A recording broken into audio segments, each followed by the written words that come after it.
मचिया जे बैठल सासु त बहुआ से अरज करे हो। मचिया जे बैठल सासु त बहुआ से अरज करे हो। ए बहू आई गईले कार्तिक महीना त करवा के बरतियानु हो। ए बहू आई गईले कार्तिक महीना त करवा के बरतियानु हो। नहीं अइले भैया तोहार त नहीं अइले करवानु हो।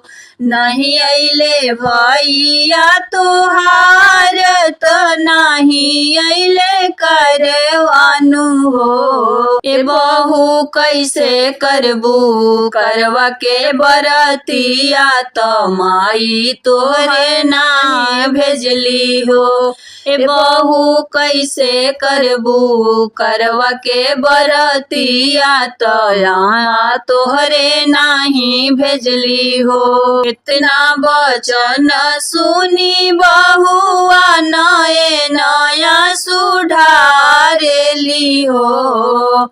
इतना वचन सुनी बहुआ नए नया सुधारेली हो। सासु नैहर में नाही बाड़िया मात करवा के भेजाई है नु हो। सासु नैहर में नाही बाड़िया मात करवा के भेजाई है नु हो। सासु नैहर में नाही बाड़िया मात करवा के भेजाई है नु हो। नैहर में माई जे रही त करवा हम भेजती नु हो।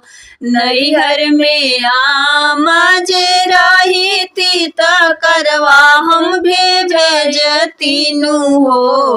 सासु भाभी भी में होई निरदैया त करवा नाही भेजली हो।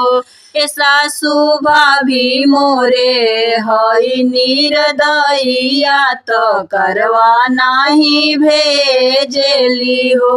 भैया मोरे गईले बाहरवा त हमके बिसराई दिहले हो।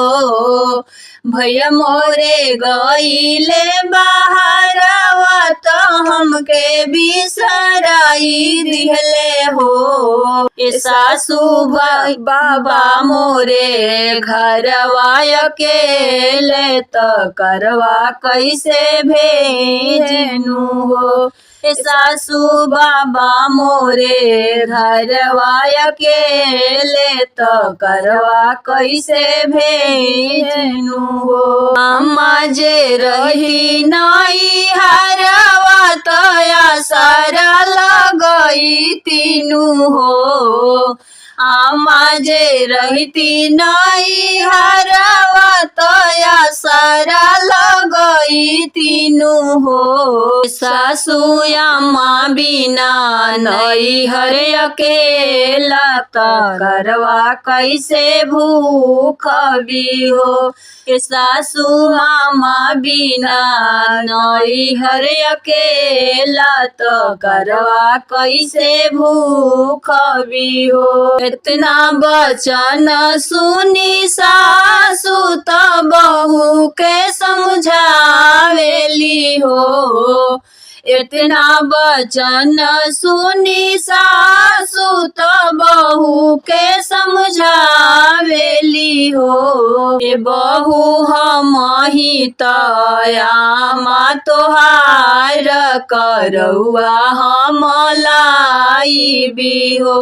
ए बहू हम ही तयामा तोहार करौआ हम लाई भी हो। मचिया जे बैठल सासु त बहू से अरज करे हो। ए बहू आई गईले कार्तिक महीना ना करौआ के बरतिया नु हो। ए सासु ए बहू आई गईले करवा के महीना करौआ के मचिया जे बैठल सासु ते बहू से अरज करे हो। ए बहू आई गईले कार्तिक महीना मात करवा के बरतिया नु हो। ए बहू आई गईले कार्तिक महीना मात करवा के बरतिया।